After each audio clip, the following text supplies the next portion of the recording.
नमस्कार, मैं हूं आपके साथ मयंक मिश्रा। आज 8 तारीख है और देखिए मैं सीधा पॉइंट पर आना चाहता हूं। सऊदी अरब, तुर्की और पाकिस्तान के बीच जो डिफेंस डील हुई है, नेटो स्टाइल में जो डील साइन की गई है, जिसकी शर्त यह है कि एक देश पर हमला दूसरे देशों पर हमला माना जाएगा, यानी सऊदी पर हमला होता है वो तुर्की और पाकिस्तान पर भी हमला माना जाएगा, और इसी तरह किसी भी देश पर हमला होता है तो वो बाकी दोनों देशों पर भी हमला माना जाएगा। इस डिफेंस डील के साइन होने के बाद, जिसका नाम मेक्का जॉइंट डिटरेंस एग्रीमेंट रखा गया है, जो एर्दोगन, मोहम्मद बिन सलमान और शहबाज शरीफ के बीच में हुआ, इस एग्रीमेंट के बाद मेरे पास कम से कम 1000 लोगों के ये कमेंट्स आ चुके हैं वीडियोस पे अलग अलग कि आप इसको किस तरह से देख रहे हैं। इस पूरे जो नया ये एक संगठन बन रहा है, ये जो डील हुई है, इसके पीछे का मकसद क्या है और इसकी इनसाइड स्टोरी क्या है। मैं इसीलिए इस पर ये वीडियो बना रहा हूं क्योंकि बहुत सारे लोग ये सवाल कर रहे हैं कि आप इसको कैसा देख रहे हैं। सबसे पहले मैं शुरुआत ये करना चाह रहा हूं कि इसको लेकर ईरान की तरफ से क्या प्रतिक्रिया आई है। ईरान ने सऊदी को क्या जवाब दिया है इस नेटो, जो मुस्लिम नेटो कहा जा रहा है सो कॉल्ड। देखिए, पहली बात तो मेरी व्यक्तिगत राय अगर आप जाने, ईरान को किसी भी ऐसे संगठन में शामिल किए बिना वो संगठन कभी सक्सेसफुल नहीं हो सकता। इस बात को आप नोट करके रखिए। मिडिल ईस्ट का किंग अब ईरान है, मिडिल ईस्ट का बॉस अब ईरान है, इस बात को नोट करके रख लीजिएगा। आगे बढ़ते हैं, ईरान ने क्या जवाब दिया है। Iran has reacted sharply to the new Saudi Arabia Turkey Pakistan mutual defence pact, warning Riyadh that a paper agreement with Turkey and Pakistan will not guarantee its security. Iran ने सीधा सीधा चेतावनी दे दी है सऊदी अरेबिया को और यह कहा है कि अगर कोई पेपर डील आपने साइन कर ली पाकिस्तान या तुर्की के साथ मिलकर, तो यह इस बात की कोई गारंटी नहीं है कि आप सुरक्षित रहोगे। सीधी चेतावनी आई है ईरान की सऊदी अरेबिया के लिए कि पेपर साइन करने से कोई देश सुरक्षित नहीं हो जाता। The landmark deals states that an attack against one country will be regarded as an attack against all three.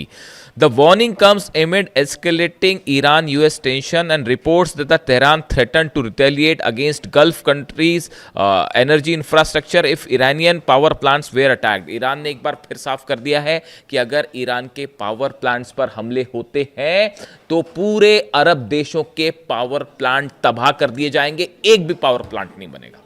यानी ईरान ने ये जो नया पैक्ट हुआ है सऊदी, तुर्की और पाकिस्तान के बीच में, इसको लेकर ईरान ने बड़ा एग्रेसिव कमेंट दिया है और ये कहा है कि ये असल में, देखिए, इसके पीछे बड़ी साजिश है। मैं आपको समझाता हूं, लेकिन पहले ईरान का पक्ष रखना ज़रूरी है कि ईरान इसमें क्या चाह रहा है। देखिए, इसमें ईरान की तरफ से 2-3 बातें साफ कर दी गई। पहली बात, सऊदी को सीधी चेतावनी दी गई है। ये काफ़ी समय बाद हुआ है ऐसा जब ईरान ने सीधा सीधा सऊदी को वार्निंग दी है। देखिए, अब तक क्या हो रहा था कि ईरान जो है वो अरब देशों को वार्निंग दे रहा था कि अगर हमला होगा तो आपके इंफ्रास्ट्रक्चर पर हमला होगा, या जॉर्डन, बहरीन या जो है वो कुवैत पर हमले होंगे। लेकिन ये काफ़ी दिनों बाद, आप देखिए, पहला मौका है जब ईरान ने सीधा सऊदी को चैलेंज किया है, सऊदी को वार्निंग दी, जिसके बाद ये भी सवाल उठने लगे हैं कि क्या अब आगे ये जंग का रूप धीरे से अमेरिका पीछे हो जाएगा और ये सऊदी वर्सेस ईरान तो नहीं होने जा रहा। खैर, अभी इसका कुछ कह नहीं सकते इसको लेकर, लेकिन फिलहाल जो है बात की, ये ईरान का पॉइंट ऑफ व्यू था। अब आप देखिए, कुछ चीज़ें बड़ी गौर करिए। डोनाल्ड ट्रंप ने हाल ही में एर्दोगन से मुलाकात की थी तुर्की में। दोनों के बीच में काफ़ी चर्चाएं होती हैं। मोहम्मद बिन सलमान की डोनाल्ड ट्रंप से जो है वो फ़ोन पर लंबी बातें होती हैं और शहबाज शरीफ और मुनीर से तो होती है। ऐसे में क्या आपको ये लगता है कि ये जो संगठन नया बना है, मेका जॉइंट डिटरेंस एग्रीमेंट, जो सऊदी, तुर्की और पाकिस्तान के बीच में हुआ है, ये क्यों बनाया गया? इसका मकसद क्या है इसको बनाने का? क्या ये इजराइल के खिलाफ संगठन बना है? बिल्कुल नहीं बना, बिल्कुल नहीं बना। इस संगठन से इजराइल के लिए कोई समस्या नहीं है। जब तक अमेरिका बैठा है, ये कोई जो संगठन बना है इजराइल के खिलाफ नहीं बना है। देखिए, इसका ईरान को लेकर क्या रुख होगा और इसका अमेरिका को लेकर क्या रुख होगा, ये जो चीज़ें हैं, ये 2 सवाल ऐसे हैं जो बेहद अहम हैं। अगर आप मुझसे व्यक्तिगत राय पूछें तो ये संगठन जो आनन फानन में तेजी से बनाया गया और इन हालात में बनाया गया जब हूती जो है वो नजरान में हमले कर रहे हैं, हूती जो है वो ये दावा कर रहे हैं कि हमने सऊदी के अलाइंड फोर्सेस के 100 लोगों को मार दिया है, हूती ये दावा कर रहे हैं कि हमने 12 टैंकर सऊदी के जला दिए हैं, सारे पोर्ट सऊदी के बंद कर दिए गए हैं और सऊदी का एक बूंद तेल बाहर नहीं निकल पा रहा, सऊदी अपनी रक्षा करने की हालत में है नहीं। ये तो तब है जब हूती हमला कर रहा है, ईरान ने तो हमला किया ही नहीं। ईरान की मिसाइल्स जब सऊदी में गिर रही हैं तो इंटरसेप्टर्स खत्म हो चुके हैं, लगभग जो है बताया जा रहा है 70% इंटरसेप्टर्स जो है सऊदी के खत्म हो गए, अमेरिका वाली जो पेट्रियट मिसाइल्स थी। तो ऐसे में देखिए, पहली बात तो ये कि सऊदी को अपनी चिंता सता रही है, सऊदी ये बात समझ चुका है कि ईरान अमेरिका जो है वो रक्षा नहीं कर सकता, डोनाल्ड ट्रंप किसी भी अरब देश की रक्षा नहीं कर सकते। अब ये फैक्ट है, ये ट्रुथ है, अब इसको लेकर कोई कंफ्यूजन किसी को नहीं होना चाहिए। ये बात हम शुरू से कह रहे थे, ये बात 2 साल से मैं आपको बता रहा था कि अगर आप हमले करोगे ईरान के ऊपर तो अरब पर ऐसा हमला होगा और अमेरिका बचा नहीं पाएगा। 2 साल से हम आपको ये बात समझा रहे थे, लेकिन अल्टीमेटली देखिए वो बात सच साबित हुई ना। तो अब ये पूरा अरब देश समझ चुके हैं, जॉर्डन समझ गया, बहरीन समझ गया, कुवैत, और किसी को शक है तो देख लीजिए जाके इन देशों में बेसिस का क्या हाल है। जहां मर्जी होगी ईरान वहां मिसाइल मारेगा और आप नहीं रोक पाओगे। बात नंबर 1। तो सऊदी को अपनी सिक्योरिटी की चिंता है कि भाई अमेरिका तो कर नहीं सकता तो कोई दूसरी चीज़ से सिक्योरिटी की जाए, तो इसलिए ये एक पैक्ट साइन किया गया है कि किसी तरह से जो है दूसरे देशों से जो है मदद मिलेगी, हथियारों की मदद मिलेगी, संभवतः ऐसा सोचता होगा सऊदी। दूसरी, जब अमेरिका के पास ये हथियार कम पड़ रहे हैं, देख ही रही है आप, खबर देख ही रहे हैं, डोनाल्ड ट्रंप फंस गए और कितना हैसियत से उनकी लड़ाई हो गई, अपने रक्षा मंत्री से ही सब कुछ चल गया वो। तो जब उसके पास हथियार नहीं बचे तो इनको क्या हथियार देंगे वो समझिए बात। तो सऊदी को पहले अपनी सुरक्षा की चिंता, बात नंबर 1। बात नंबर 2, सऊदी को ये भी लगता है कि ऐसा पैक्ट हो जाएगा तो कल को ईरान के ऊपर दबाव बनाना है या हूती पर दबाव बनाना है या कोई ऐसी सिचुएशन खड़ी हो जाए जिसमें वॉर हो जाए मिडिल ईस्ट में बड़ा, तो उस समय तुर्की और पाकिस्तान और दूसरे देश जो इसमें शामिल हो जाएं, और भी शामिल हो जाएंगे शायद, वो दबाव बनाने के काम आएंगे, कम से कम एक सपोर्ट तो देंगे, सऊदी को बचाने की कोशिश तो करेंगे, बायलैटरल टॉक करके और किसी तरह से बातचीत, हस्तक्षेप करके ईरान को रोकेंगे तो कल को ईरान ने हमला कर दिया तो। ये बात नंबर 2। लेकिन जो तीसरा पॉइंट है ये बेहद अहम है, इसको ध्यान से समझिए। तुर्की जो है वो नेटो का सदस्य है, सऊदी नहीं है, पाकिस्तान नहीं है। सऊदी जो है वो नेटो का सदस्य नहीं है, लेकिन तुर्की जो है वो नेटो का सदस्य है। और नेटो क्या कहता है? नेटो का नियम ये कहता है कि एक देश पर अगर हमला होता है तो वो सब पर हमला माना जाएगा। अगर कोई देश जंग में कूदता है और उस पर स्ट्राइक हो रहे हैं तो वो सबके खिलाफ जंग मानी जाएगी। इसी वजह से आप देखिए यूक्रेन जो अब तक सामना कर पा रहा है रूस का, ये क्या यूक्रेन वर्सेस पुतिन जंग हो रही है? ये रूस वर्सेस नेटो की जंग है। अमेरिका हथियार दे रहा है, नेटो के जितने देश हैं, जर्मनी, इटली, ये सब के सब हथियार दे रहे हैं साहब। इसीलिए जेलेंस्की अब तक जंग कर पा रहे हैं, वरना यूक्रेन तो कब का ये जंग हार चुका था। तो ये नेटो वर्सेस रूस की जंग है। तो आपने क्या किया कि तुर्की नेटो का सदस्य है, तुर्की के खिलाफ जंग मतलब नेटो के खिलाफ जंग मानी जाएगी। अब तुर्की का पैक्ट हो जाता है, सऊदी से करवा दिया जाता है, यानी सऊदी पर हमला माना जाएगा तुर्की पर हमला, और तुर्की पर हमला माना जाएगा नेटो पर हमला। यानी ये एक रास्ता बनाया गया है कि कल को सऊदी को बचाने के लिए नेटो आए तो वो अपनी फोर्सेस भेज सके, अपने एयरप्लेन भेज सके, अपने डिफेंस सिस्टम भेज सके, अपनी मिसाइलें भेज सके। समझ रहे हैं आप इस बात को? क्लियर है या कंफ्यूजन है कोई? देखिए, तुर्की पर हमला यानी नेटो पर हमला माना जाएगा, ठीक है। ये जो नेटो का नियम है खुद ये कह रहा है कि तुर्की किसी भी सदस्य पर हमला तो तुर्की पर हमला यानी नेटो पर हमला। और अब ये डील होने के बाद, ये मेका जॉइंट डिटरेंस एग्रीमेंट के बाद, सऊदी पर हमला यानी तुर्की पर हमला माना जाएगा, और तुर्की पर हमला यानी नेटो पर हमला, तो फिर नेटो भी सऊदी की मदद कर सकता है तुर्की के जरिए खास तौर पर। यानी एक देखिए, मिडिल ईस्ट में हकीकत क्या है? हकीकत ये है कि अमेरिका और इजराइल का तो खैर ईरान से अब कोई मुकाबला ही नहीं है। ईरान जब चाहे वो इजराइल को घुटनों पे ला देगा, जब चाहे तब। अकेले जंग करने की हिम्मत ही नहीं। आप दुनिया के किसी डिफेंस एक्सपर्ट से जाके पूछ लो, क्या इजराइल ईरान के साथ अकेले जंग कर सकता है? बिल्कुल नहीं कर सकता। नेतन्याहू, इजराइल, मोसाद, सब ये जंग हार चुके हैं। ये मैं डंक की चोट पे कहने को तैयार हूं और मुझे किसी ये कहने में कोई हर्ज नहीं है। कौन सा डिफेंस एक्सपर्ट आप ले आए, क्या कर पाए इजराइल के जेट्स, बताइए। और अगर अकेले लड़ ले तो उसके बाद तो वो हाल होगा जो जॉर्डन, कुवैत और बहरीन का हुआ। इतना ठोकेगा ईरान।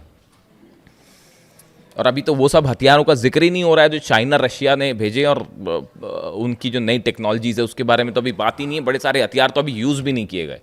खैर, तो अब जो है अमेरिका अकेले मुकाबला नहीं कर सकता ईरान का, ये बात साबित हो चुकी। शुरू में ये सोच के चल रहे थे कि बस 48 घंटे में निपटा देंगे हम ईरान को, आज 5 महीना हो गया, खत्म हो गया। आगे देखिए कैसी हार्मूज में कैसी हालात है, गिड़गिड़ा रहे हैं डील के लिए। लिटरली गिड़गिड़ाना शब्द होता है ना, देखिए मैं ज़्यादा चीखना चिल्लाना करता नहीं, तो मैं प्रेम से ही बात करता हूँ। तो ऐसा है कि वो जो गिड़गिड़ाना शब्द होता है ना, जो गिड़गिड़ाना, वो वाली हालत है अमेरिका की हॉर्मूज में। और ईरान ने कह दिया साहब देखो आपसे तो हम कोई बात ही नहीं कर रहे, हमको खोलना होगा हॉर्मूज तो खोलेंगे, नहीं खोलना होगा तो नहीं खोलेंगे। और पहली वाली सिचुएशन तो आप एक्सपेक्ट मत करो कि पहली वाली सिचुएशन में हॉर्मूज चला जाएगा, है ना।